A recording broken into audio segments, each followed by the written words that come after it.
북한 정권 수립일에 맞춰서 시진핑 국가주석은 김정은 국무위원장에게 축전을 보냈습니다. 그런데 경축 행사에는 공사급이 참석하면서 북중 간의 이상 기류가 감지됐는데요. 베이징 연결합니다. 배삼진 특파원. 네, 베이징입니다. 러시아 측에선 대사가 직접 참석을 했는데 온도차가 느껴지네요.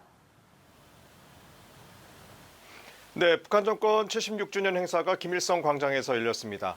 자, 이 행사에 왕하진 중국 대사가 아닌 펑춘타이 공사가 대리 대사 자격으로 참석했는데요. 중국 외교부는 왕 대사가 중국 본토에서 휴가 중이라고 밝혔습니다. 자, 왕 대사가 부재한 상황을 놓고 북중 간 이상 기류와 관련된 것이 아니냐는 해석이 나오고 있는데요. 러시아 측에서는 알렉산드러 마체고라 대사가 참석한 것을 보면 북러, 북중 관계에 확실한 온도차가 있는 것을 느낄 수가 있습니다. 시진핑 중국 국가주석은 김정은 북한 국무위원장에게 축전을 보냈습니다. 시 주석은 올해가 북중 외교관계 수립 75주년이라며 전략적 의사소통을 심화하겠다고 밝혔습니다. 시 주석이 축전을 보낸 것은 새해 첫날인 1월 1일 이후 9개월 만인데 작년과 비교하면 올해 축전에선 북중 우위를 강조하는 표현이 다소 줄었습니다. 중국 외교부는 어제 북한의 동해 단거리 탄도미사일 발사와 닷새 연속 남쪽으로 오물풍선을 띄워보낸 것에 대해 논평했는데요. 기존 입장을 되풀이했습니다. 关于第二个问题，中方的立场是一贯的，我们始终致力于维护半岛和平稳定，也支持有关方面通过对话改善关系。 중국과 EU 간의 무역 분쟁이 이어지고 있는 가운데 스페인과 노르웨이 총리가 동시에 중국을 방문했습니다.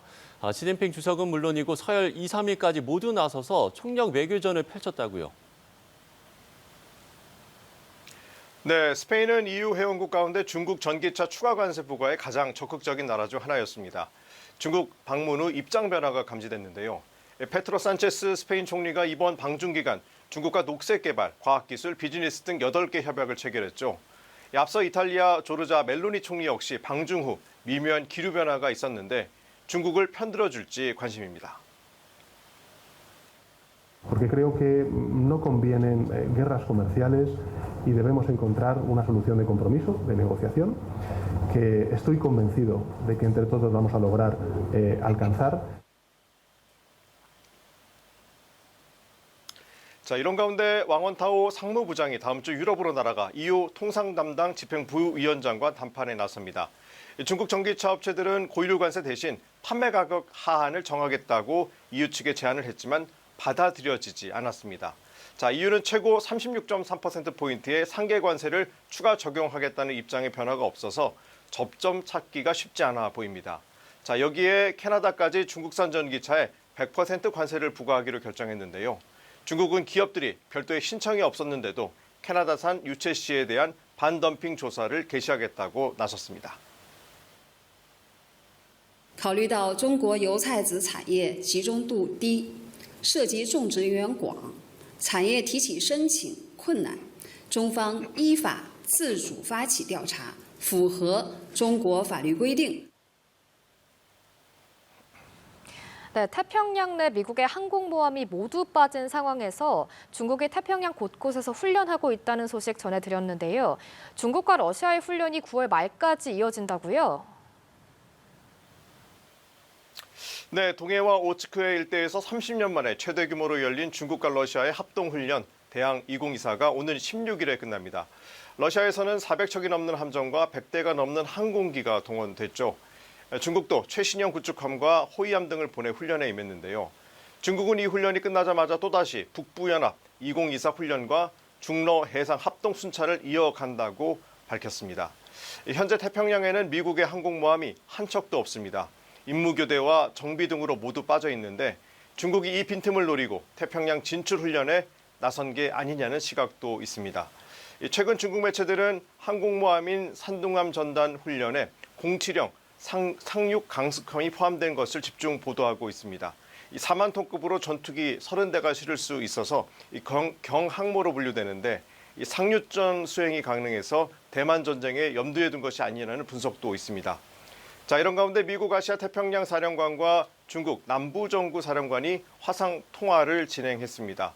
이 군사적 오판 방지가 목적으로 보이는데 이 미중은 하와이에서 방위 회의를 다음 주 열기로 했습니다. 우한한 남부정구 사령관이 참석해 작년 11월 미중 정상회담에 대한 후속 논의를 이어갈 예정입니다. 자, 중국은 남중국해에서 갈등을 빚고 있는 필리핀과 어제 차관급 회담을 열어 기존 입장을 재확인한 상태로 이 미중 간 논의가 얼마나 진전이 있을지에 관심이 모아지고 있습니다. 월드컵 아시아 예선에서 일본에 이어 사우디에게까지 패배한 중국 축구 대표팀에 중국인들의 분노가 크게 달아올랐습니다. 그 밖에 중국 소식도 전해주시죠.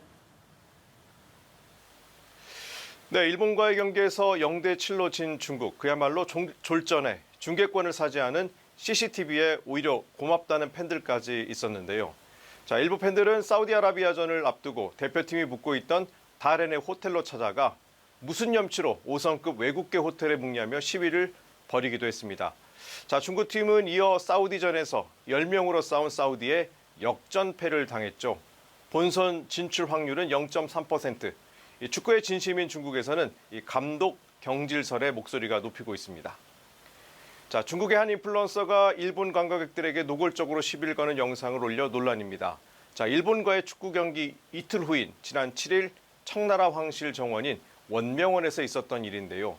자, 관리소 직원까지 나서 일본인은 못 들어온다, 일본인들을 증오한다, 치워버리는 것에 대해 찬성한다며 편까지 들었습니다.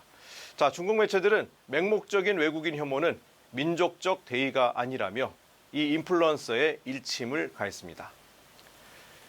3년 넘게 자맹했던 알리바바 창업주 마윈이 알리바바 창립 25주년을 맞아 서한을 띄웠습니다. 중국 국가시장감독관리총국이 지난달 30일 알리바바에 대한 조사가 모두 끝났다고 공식 발표한 뒤 이루어졌습니다. 자, 마윈은 서한에서 알리바바는 102년간 생존하기로 뜻을 세웠다고 밝혔는데요.